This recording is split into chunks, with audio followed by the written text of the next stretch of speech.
Our next topic is Newton's second law of motion. Newton's second law of motion states that the rate of change of momentum of a body is directly proportional to the applied force and takes place in the direction in which the force acts. So we will prove this by derivation.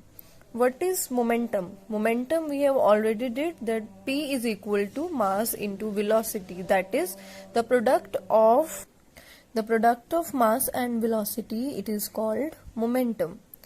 And the rate of change of momentum means we are considering how the momentum varies with respect to time.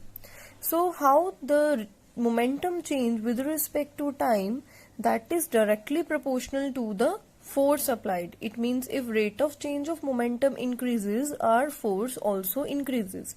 So this is the Newton's second law of motion. Let us discuss its derivation. We are considering a body whose mass is m and initial velocity is small u. So what will be the initial momentum? That will be mass into velocity, that is mu. Let F be the force acting on it for time t and causes its final velocity to become v. Means F force is applied on it and it changes its velocity from u to v. Now what will be the final momentum? It will be again mass into velocity, so it is m into v. So what will be the change in momentum? That is mv minus mu. That is final velocity minus initial velocity. So this is a change in momentum. Now if we want to find out rate of change of momentum, what we will do? We will just divide it by t. Means in the denominator we will just write t. mv minus mu by t. That is the rate of change of momentum. So according to the Newton's second law of motion, what it says that force is directly proportional to mv minus mu by t. Now in the next step we have taken m as m take outside and you'll get m into v minus u by t. But we know this thing, v minus u by t is acceleration. So in the next step I am going to put v minus u by t, I am substituting the values, that is a. Now if I'll remove this proportionality sign, I have to introduce a proportionality constant and let us take it as k. So F is equal to k ma, what is where k is a constant of proportionality. Now if we'll take k is equal to 1, we'll get the relation between F, m and a, that is F is equal to m into a, which is the other form of the Newton's second law of motion. So we will discuss few points from here. We will conclude few things from this derivation. From here F is equal to m into a, we can find acceleration also. A is equal to F by m. From here we can say that acceleration is directly proportional to the force and acceleration is inversely proportional to the mass of the body.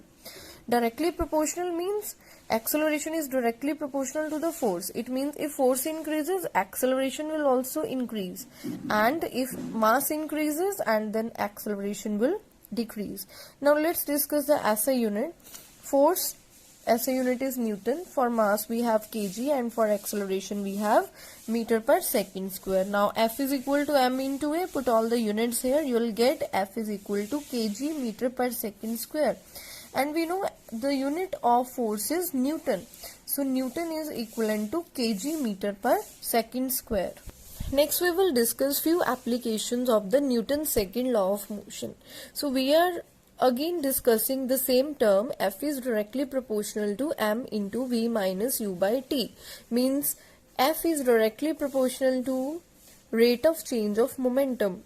It is directly proportional to this change in momentum, and it is inversely proportional to the time taken to change that velocity from u to v.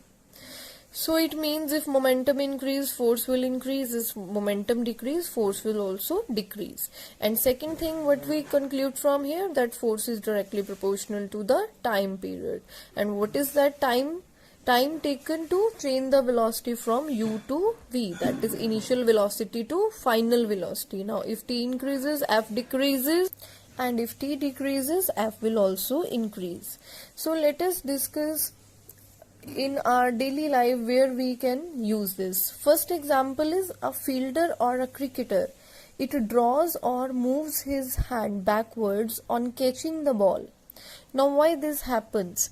You usually see in the field that a cricketer moves his hand backwards while catching the ball. Why this happens? This action will help to reduce the fast moving ball's momentum. With this, the speed will decrease. The speed of the ball coming towards the fielder, it will decrease with time. And if speed decrease, it means the final speed decreases. It means then your momentum decrease. And if momentum decrease, your force with which the ball hits the hand of the fielder, that will also decrease, and hence it prevents injury to the hands of the fielder. Our next example is when a high jumper falls on the cushion bed or heap of the sand, then the high jumper takes a longer time to come to stop. The rate of change of momentum of athlete will be less, and due to which smaller stopping force will act on the athlete and athlete will not get hurt. So let's discuss how this happens. When a high jumper falls on the cushion bed after the high jump or on the heap of sand, then what happens? The time taken to come in the contact with the floor, it increases. And if the time increases, because we know F is directly proportional to mv minus u by t. Now if time increases, then what happens, as t is inversely proportional to the force applied. So if time increases, then force obviously decreases. So if force exerted on the high jumper, it decreases, then it will not get hurt. Let's discuss now few numericals based upon Newton's second law of motion.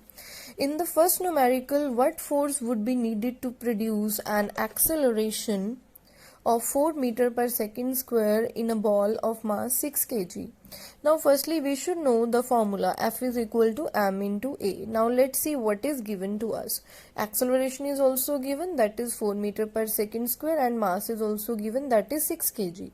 Put both the values in the formula, that is 6 into 4, so it will be 24 kg meter per second square or 24 Newton.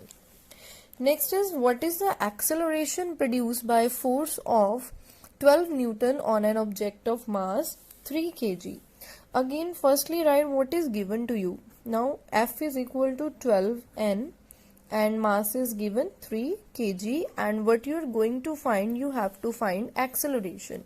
Again use the formula, F is equal to m into a, because you have to find a, keep a on one side, you will get F by m. Now what is F? That is 12. What is m? That is 3. So it will be 4 meter per second square. This is how you can find the acceleration. Let's discuss another numerical. Calculate the force required to impart to a car of velocity 30 meter per second in 10 seconds starting from the rest. It means u is given to you 0. A car started from rest. Then it take 10 seconds to reach a speed 30 meter per second, and mass is also given to you 1500 kg. You have to find the force, and the formula for force is m into a. Now it means you are going to use u, t and v to find out a. For this we will use equation of motion. We'll write v is equal to u plus at, and we have to find acceleration from here. Put all the values. This is 30, u is 0, plus a into t. Now what is a? You have to find. What is t? 10 seconds. So from here you can find acceleration. 30 is equal to 10 into a. So a is equal to 30 divided by 10. Cut zeros, so it will be 3 meter per second square. So here you got the acceleration. Now you have to find force. How you will find force? There is a formula for that. F is equal to m into A. Now what was M? M was 1500. What was acceleration? That is 3. So what will be the force? 15 into 3, 45, 4500 Newton. So this much force is required. Another numerical, which would require greater force? Acceleration, accelerating a 10 gram mass at 5 meter per second square or 20 gram mass at 2 meter per second square, means we have to find out force. Two cases are given. In the first case, we have mass as 10 gram, and according to SI unit we have to change it into kg. For kg you are going to divide it by 1000, and here you have mass 20 gram, change it into kilogram, 20 by 1000 kg. And next you have acceleration. In the first case, acceleration 5 meter per second square. Here acceleration you have 2 meter per second square.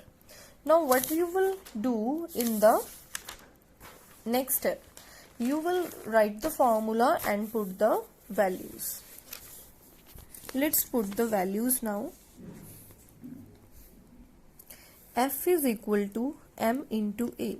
So in the first case we have 10 by 1000 into 5. So it will be 0.05 Newton after solving this. Here F is equal to M into A, 20 by 1000 into 2.